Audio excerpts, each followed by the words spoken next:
All right, the reporter who broke both the Reuters and the BuzzFeed stories, Aaron Roston, joins me now. I am confused by this set of facts, and I would love to get some clarity. So let's just start with the most basic thing. Was it well known that Falwell Jr. and Michael Cohen are friends? No, it was not well known, but it's clearly the case. And they've had a friendship that's gone back years. I mean, you've seen that the Falwells put out a statement saying it's a long-standing friendship. I think they met back in 2012. Well, okay, before we get to anything else, isn't that a little weird? I don't think of these as people moving in the same social circles, but somehow they've been friends even before the whole Trump thing happened, or Trump ran for office. Well, it's before they met in the context of Donald Trump. Okay. When Trump was down in 2012, it was in 2012 that Trump gave the convocation at Liberty University, and that's where he really came on the stage with Falwell. And Michael Cohen happened to be there. He was there at that event. So yes, it's a interesting friendship. It's not what you'd assume. One lives in Virginia, one's an evangelical, one's a real estate lawyer. They seem like kind of different guys.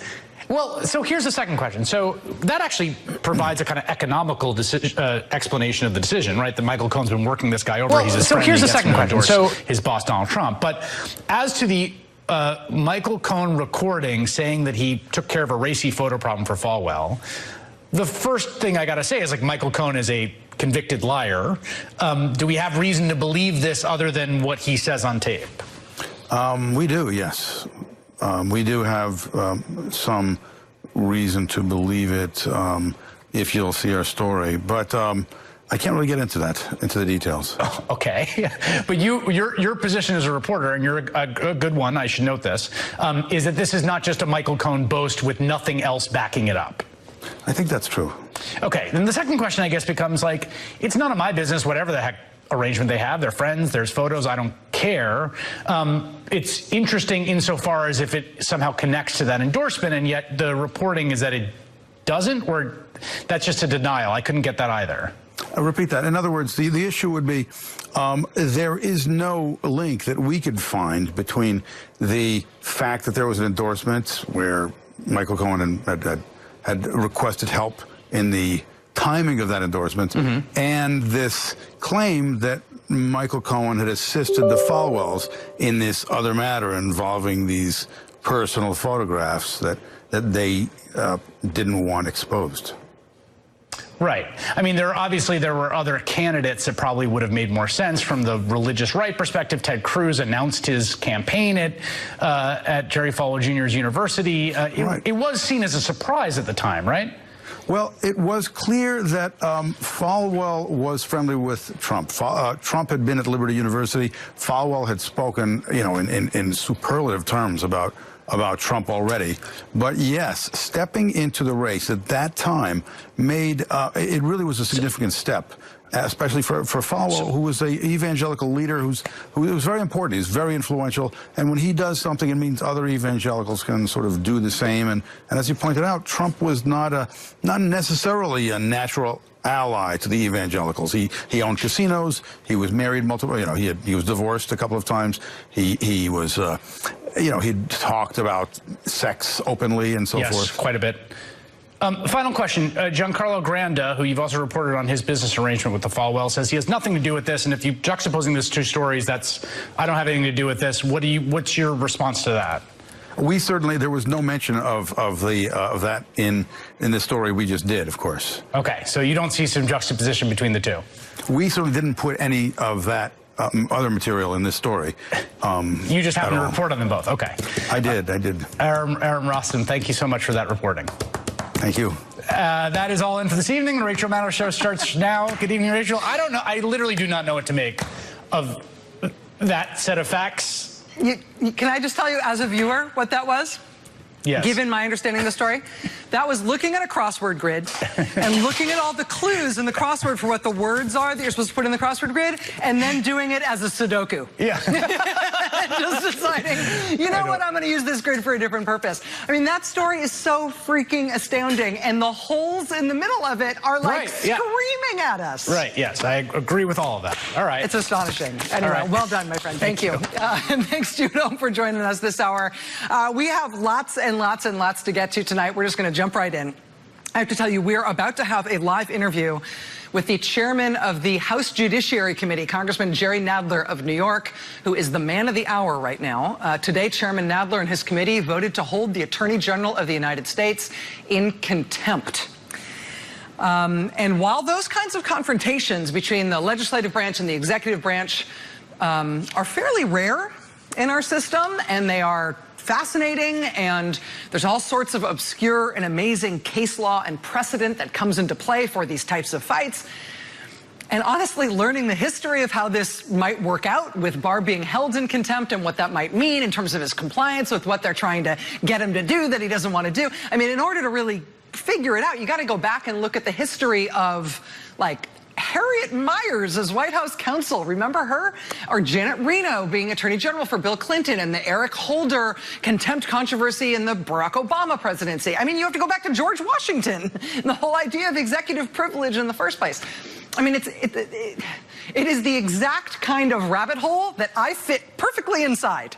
I could live the rest of my life plumbing the depths of this kind of political confrontation, right? For if you are a Constitution nerd, if you are a civics nerd, right, the confrontations like this, votes like this today, this drama around this in the House today, it's like Christmas, birthday, first day of school, and first day of summer vacation all wrapped up into one. It's exciting. It's an exciting thing to cover. It's an exciting thing to see unfold. There's so much uncertainty in terms of how it's going to, proceed through all the various procedural stuff that has to happen and all the precedent in the courts and then. In this case, though, this confrontation between this Judiciary Committee and this Attorney General William Barr, and what will soon be a full vote of the House of Representatives holding Attorney General William Barr in contempt, in this case, however fun it may be to get into all the arcane detail of what this contempt fight means and how it might interact with other historical precedent and how this might legally be, in this case, for this fight, it is impossible to make sense of what is going on in this particular fight without seeing it for how it fits into the larger and much, much simpler clash that is happening now in Washington and that has eclipsed everything else in D.C. politics. And that is the clash between President Donald Trump and the Mueller investigation. I mean, for all of the kinetic activity that we can see, for all the different headlines that we are seeing generated every 15 minutes, 24 hours a day, 7 days a week right now, that is it. That is the blunt force collision that is happening here. All of this crazy stuff and historic stuff that is happening so rapidly right now, and all these political and legislative and legal fights, it is all about that one simple confrontation. This is Trump versus the Mueller investigation. That's the whole thing. And I mean, honestly, big picture, it's roughly 6 weeks since Mueller turned in his report about the findings of his investigation. At this point, there's still lots of uncertainty as to how and why Mueller's investigation came to an end, when it did, and how it did. Since Mueller turned in that report, William Barr has been publicly suggesting that, in his view, Mueller had no right to continue his investigation once he notified Bill Barr and the Justice Department that he didn't intend to declare one way or the other whether President Trump should be charged with crimes. The day after newly appointed Attorney General William Barr took over control of Mueller's investigation, the day after he officially took oversight of Mueller's investigation personally, he and Mueller discussed the fact that Mueller wasn't going to declare one way or the other if the president should be charged. Barr now says the implication of that, to him, is that Mueller therefore shouldn't have been investigating at all. And less than 3 weeks from that date, in fact, Mueller's investigation was suddenly over, and his report was turned in. Now, at this point, roughly 6 weeks out from Mueller's report being turned in, under those circumstances, there is still serious, just base level uncertainty as to what actually Mueller looked into. I mean, there are no signs in Mueller's report that he carried out a counterintelligence investigation into the potential national security consequences of Russia's interference in our election, the potential compromise of people around the president or people involved in his campaign or the transition or the administration. I mean, just as a concrete example, that means that while Mueller's report gives in detail a factual account of how the president and his businesses pursued a huge real estate deal in Moscow throughout Trump's presidential campaign, a deal for which they would need help from the Kremlin and about which they were in repeated contact with Kremlin officials during the campaign while the president was publicly lying about it and denying any of that was happening. I mean, those contacts in Mueller's report are factually described to a T. But in Mueller's report, there was no assessment whatsoever as to whether or not that dangled real estate deal, that secret negotiation during the campaign, I mean, prosecutors said it could have resulted in hundreds of millions of dollars for Donald Trump and his business. But Mueller gives no assessment whatsoever as to whether or not that deal or those negotiations for that deal, again, conducted in secret during the campaign, Mueller makes no assessment as to whether those might have been some sort of effort to compromise Trump or otherwise to pursue the Russian government's objectives when it came to his presidential campaign. I mean, take the names off it, right? Here's a foreign government actively, secretly pursuing a huge business deal with a presidential candidate during the presidential campaign while the candidate is lying about it. Mueller is just silent on whether or not that might have any implications for potential compromise of the candidate or for that foreign government's intentions toward us at a national security or intelligence level. And I mean, on that question, there's not only no assertion by Mueller one way or the other as to what that meant, there's no reference to the idea that he even looked into it. 6 weeks now after Mueller's report was submitted, there's still blunt, base-level uncertainty as to whether he looked at any of the president's financial records or tax records as part of any investigation into potential compromise or links either to the Russian interference campaign or to other potentially compromising foreign interests. I mean, they don't appear to have looked at any financial entanglement stuff at all. So, I mean, those are just things off the top of my head, right? There's all these really big things about Mueller's inquiry and its scope and its terms and what it looked at and what it didn't that remain wide open. It remains as wide open as questions today as those questions were the day we first heard that his investigation had wrapped up. I mean, you'd think that 6 weeks after we got that report, even some of that base stuff, what did Mueller look at? Did he look at the money? Was any of the Russian contact stuff dangerous? I mean, we didn't know any of that the day he turned in his report. 6 weeks later, we still don't know any of that. And you would sort of think that would be where the national focus would be, right, on this investigation and this scandal that has been such an object of focus for the entire time this president has been in office. Hey, what did the investigation actually look into? What did it actually find? What should we know about how it was conducted? You'd think that would be sort of what we're talking about, but instead, it's all the fight, right? Instead, the Trump administration, through the president personally, through the actions of the White House counsel's office, through his newly appointed attorney general, William Barr, through his press spokesperson, I mean, what they've done over these 6 weeks is erected this incredibly aggressive, multi-front effort to try to freeze Mueller's investigation where it is, to block any further questions about what Mueller found and what he did or did not look into. And while it might seem now like there's all these disparate fights breaking out all over Washington, all these different types of confrontation that might indicate some, harsh new tone of partisanship between the parties, right? Or between the White House and congressional Democrats or blah, blah, blah, some other, Beltway, milquetoast, both sidesist nonsense about how it's so unpleasant these days in Washington. I mean, you're seeing all of these fights that all look like separate battles, but they are all the same fight. This is one big fight. This is Trump versus the Mueller investigation. And that's what all of these different battles are about. I mean, Don McGahn, important witness in the Mueller investigation. He has just been told by the White House to defy a congressional subpoena that ordered him to hand over documents about the things he described to Robert Mueller as a witness in that inquiry. The president also threatening that witness to the Mueller investigation, Don McGahn, will be blocked from testifying to Congress about what he told Mueller. Judiciary Chairman Jerry Nadler has now threatened overtly that former White House counsel Don McGahn may also be held in contempt, may also have to face the legal consequences for that if he continues to defy these subpoenas, whether or not it is at the White House's request. Right? That's about trying to block information about the Mueller inquiry from coming to light through questioning of Don McGahn and the submission of documents from him to a congressional committee following up on Mueller's findings. Today, Attorney General William Barr voted by the Judiciary Committee to be in contempt. He will soon be voted by the full House to be in contempt. It's not because they don't like William Barr or they object to his recent behavior in some generic sense. This is about Trump versus the Mueller investigation. This contempt vote today is because Barr is defying a subpoena that the Justice Department had issued to obtain the material that Barr redacted out of Mueller's report and to obtain the underlying evidence that supports Mueller's findings. I mean, this remarkable assertion today by the White House that they are retroactively seeking, as far as they're concerned, the whole Mueller report should now be seen as covered by executive privilege.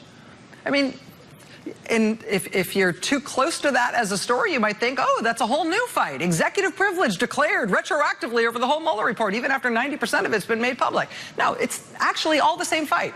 Again, to try to block access to Mueller's findings, to try to give Barr some cover for denying Congress access to the rest of the report's findings and underlying evidence that haven't been released, to try to freeze the investigation where Barr landed it, with nobody getting to find out anything more about what Mueller did or what Mueller looked at, and nobody getting to ask any follow-up questions. It's all the same fight. I mean, just go back to that Trump Tower Moscow example just for a second. Right, this week, Michael Cohen went to prison, in part for lying to Congress about the extent and the timing of the Trump Organization's negotiations with the Russian government over a potential Trump Tower to be built in Moscow. Michael Cohen went to prison for lying to Congress about that this week. Today, Donald Trump Jr. was subpoenaed by the Intelligence Committee in the Senate. One source telling Bloomberg News that the reason they sent him a subpoena is because the committee wants Donald Trump Jr. to come back and testify to them again about Trump Tower Moscow. And now Donald Trump Jr. says, or excuse me, a source close to Donald Trump Jr. says that he's going to fight that subpoena to come back and testify.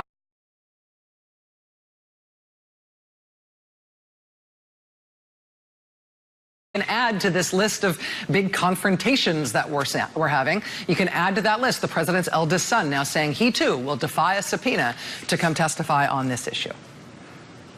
But if there was a problem with his testimony on the issue of Trump Tower Moscow, I mean, I think there's an interesting question to be asked about why the committee would be bringing him back in to testify on that matter again.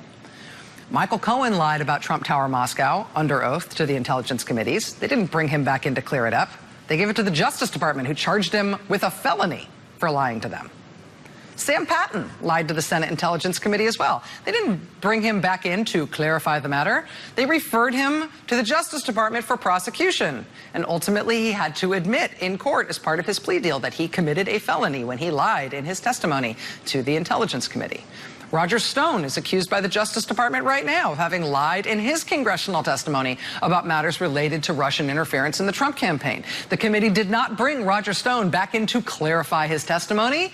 He's going to trial on that as a felony charge. So the Senate Intelligence Committee is led by Richard Burr, Republican senator from North Carolina. He has his own walk-on cameo role in the Mueller report for taking information that he learned about the FBI's investigation from a classified Gang of Eight intelligence briefing on Capitol Hill. He took that information up to the White House and told the Trump White House what he had learned in that classified briefing. And I know everybody praises Richard Burr and the Senate Intelligence Committee for, their lack of rancor and their bipartisan proceedings.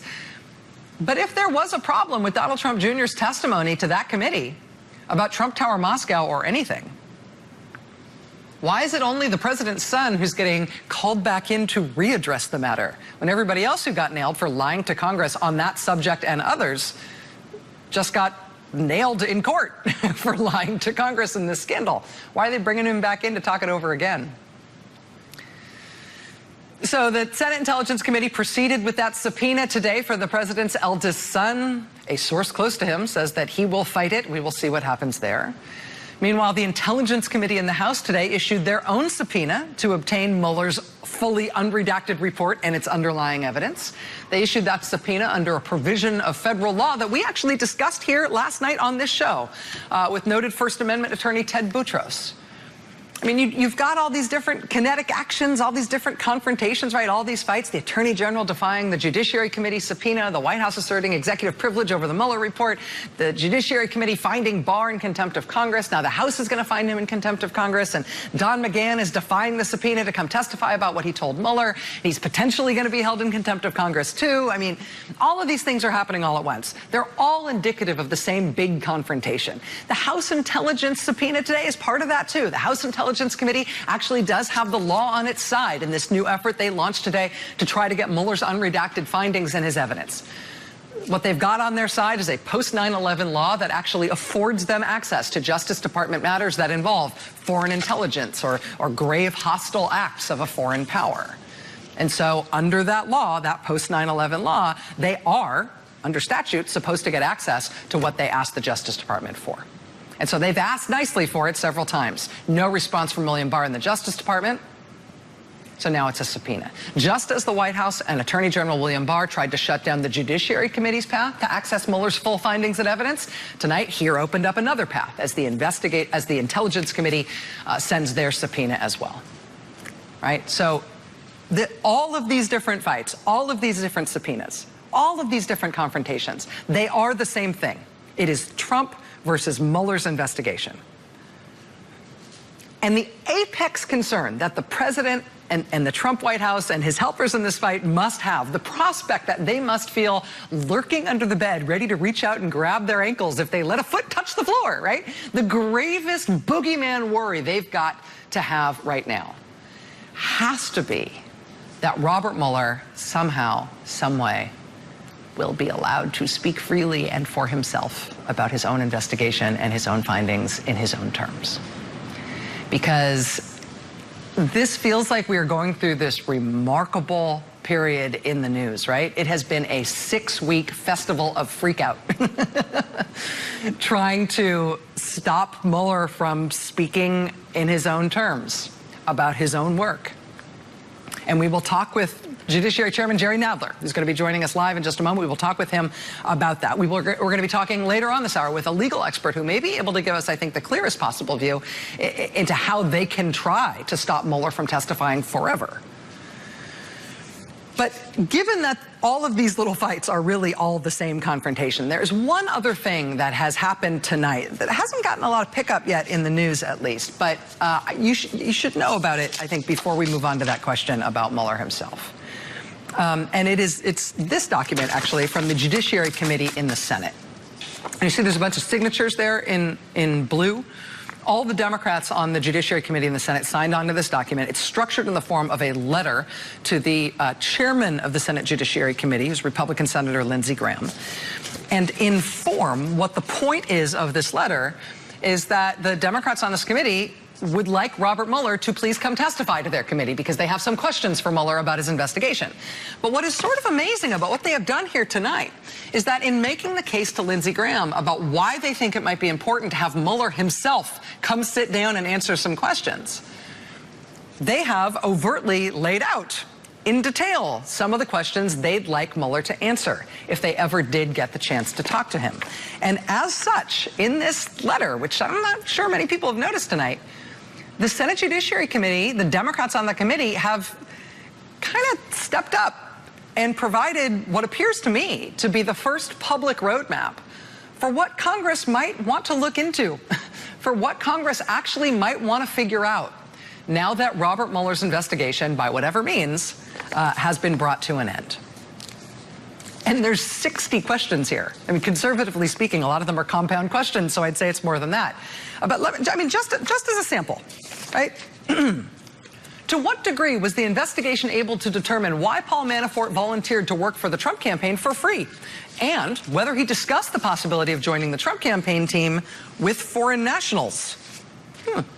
To what degree was your investigation able to determine whether members of the campaign other than Rick Gates were aware that internal campaign strategy and polling data was being shared with Russian national Konstantin Kilimnik? Good question. To what degree was your investigation able to determine whether internal Clinton campaign data analytics and voter turnout models that were stolen as part of the Russian hacking operation were used by Russia or shared with anyone working for or with the Trump campaign? To what degree did your investigation examine the role of Cambridge Analytica, Aggregate IQ, or the SCL Group in the 2016 election? Did your investigation examine the possibility that U.S. election or Trump campaign information was shared with Russia through these entities? To what degree was your investigation able to determine the Trump campaign's and the Russian government's purpose in pursuing back-channel communications, including between Jared Kushner and the Russian ambassador Sergei Kislyak, which Kushner suggested should be arranged using secure facilities at the Russian embassy? Also, between Sergei Gorkov, between Kushner and Sergei Gorkov, the head of a Russian government-owned bank. Also between Rick Gerson, a friend of Kushner, and Kirill Dmitriev, the head of Russia's sovereign wealth fund, who reports directly to Vladimir Putin. Also, what about that back channel between Eric Prince, a trusted associate of the Trump transition team, and the same Kirill Dmitriev, who reports directly to Putin? To what degree was your investigation able to determine the content of these back-channel communications between Trump campaign and Russian government representatives? I mean, it goes on and on, on and on and on. I mean, here, just finally, just this one would be really good to know. Just this one. To what degree was your investigation, Mr. Mueller, able to determine whether the Trump Tower Moscow project was part of an effort to gain influence over Donald Trump? Did you look at that?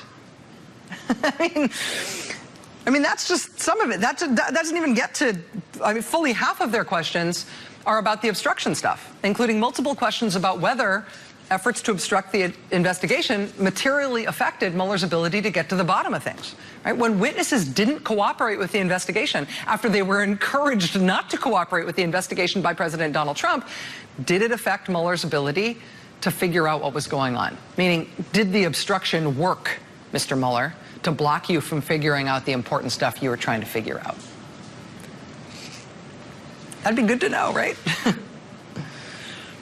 We have had 6 weeks now of escalating and I think now increasingly frantic efforts by the president, the White House, the newly appointed attorney general, in some cases Republicans in Congress, trying to basically screw the lid down onto Robert Mueller's head, to keep that jar sealed up, to make sure that none of these questions get pursued by anybody who might be able to figure them out, and certainly none of them get asked of a man who might be able to explain both what he found and what he did and didn't look for and why. House Democrats are going to start reading Mueller's report into the congressional record live on the House floor tomorrow night. Elizabeth Warren started that yesterday on the floor of the Senate.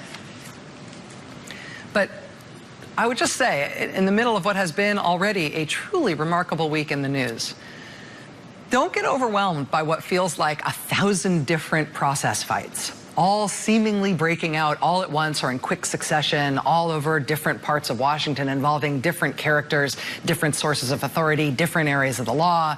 It feels like a million different fights. It's one fight. This is the fight to try to make the Mueller investigation go poof. And the most intriguing part of this fight today is how hard the Democrats are now fighting on the other side to stop that from happening. And Chairman Jerry Nadler joins us next live.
Congress as a coordinate branch of government representing the American people. They are stonewalling the American people from all information.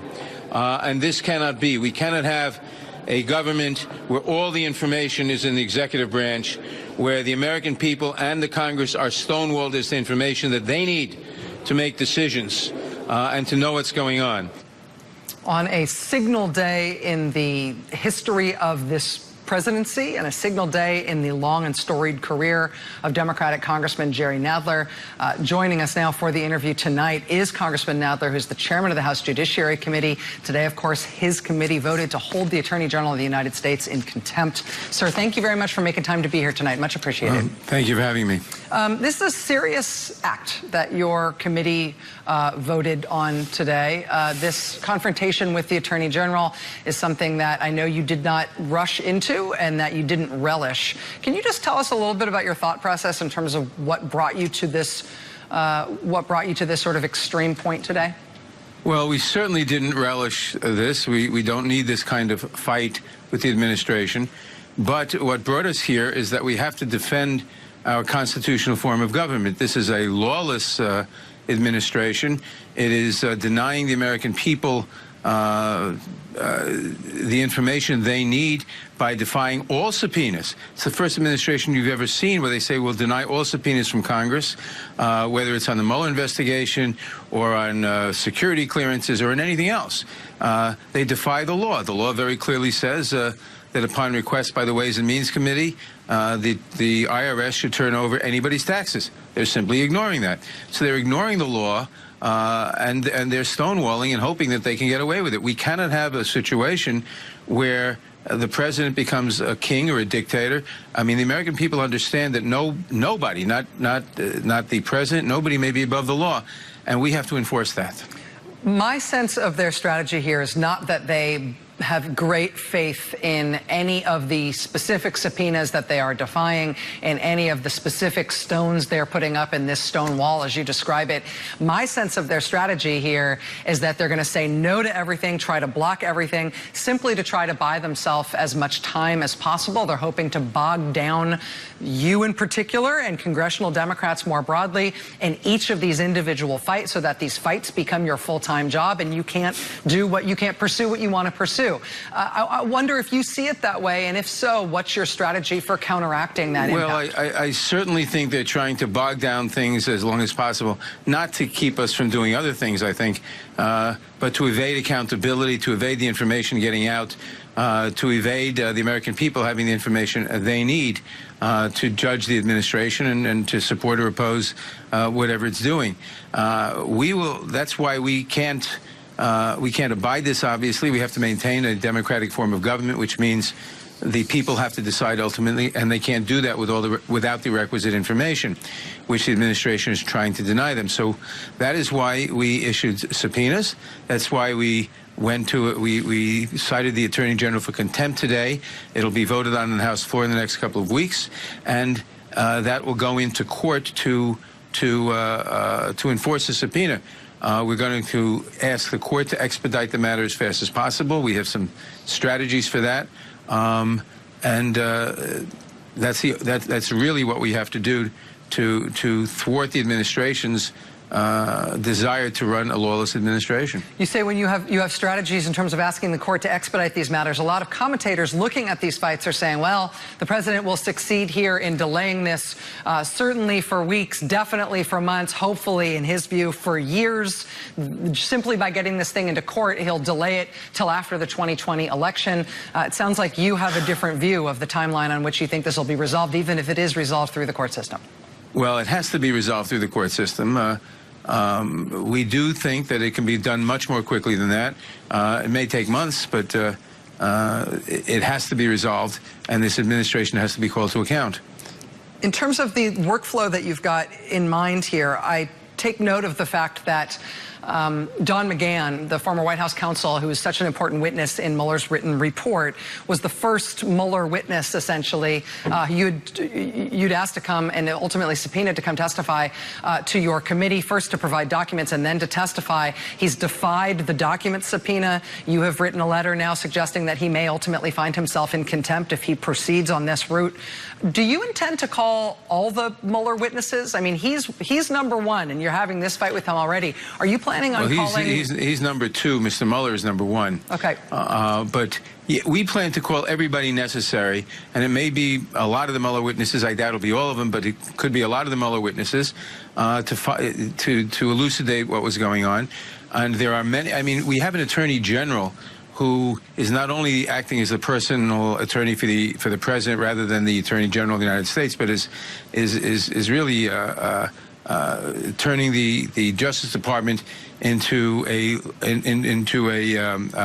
vehicle for evading the law. Now we have to get all the information. And we may have to get a lot of people besides those who were interviewed by Mueller. There are a lot of questions besides that, but we have to get the information for the American people and so that we can take appropriate action. Mr. Chairman, you mentioned witness number one there. I have a question for you about him. If you don't mind sticking with us, I have to take a quick break. All right, we'll be right back with Chairman Jerry Nadler. He heads the Judiciary Committee in the House today. They voted to hold the Attorney General in contempt. The Chairman's back with us right after this. Stay with us.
last week saying Mueller should not testify. Yes. How has that made that harder? Has Mueller specifically told you that he doesn't feel he can testify? No, but it obviously puts a lot of pressure on Mueller, and the discussions are ongoing. How are the discussions? Are they breaking? They're ongoing. We're back now with Congressman Jerry Nadler, who is the chairman of the Judiciary Committee. Sir, thank you for sticking around. Much appreciated. On that same topic that we just had that tape from you today, taking questions from reporters, at one point you had said that May 15th, next Wednesday, a week from today, might be a target date for getting Mr. Mueller in to testify about his investigation. Can you give us any sort of update? Well, no. May 15th was the date we were trying to do it. An agreement had not been reached on a given date. But we certainly want Mueller and McGahn before the end of during the month of May. And again, the order by the administration to Mueller and to McGahn not to testify is a lawless order. There is no possible interpretation of executive privilege which would justify telling someone who's already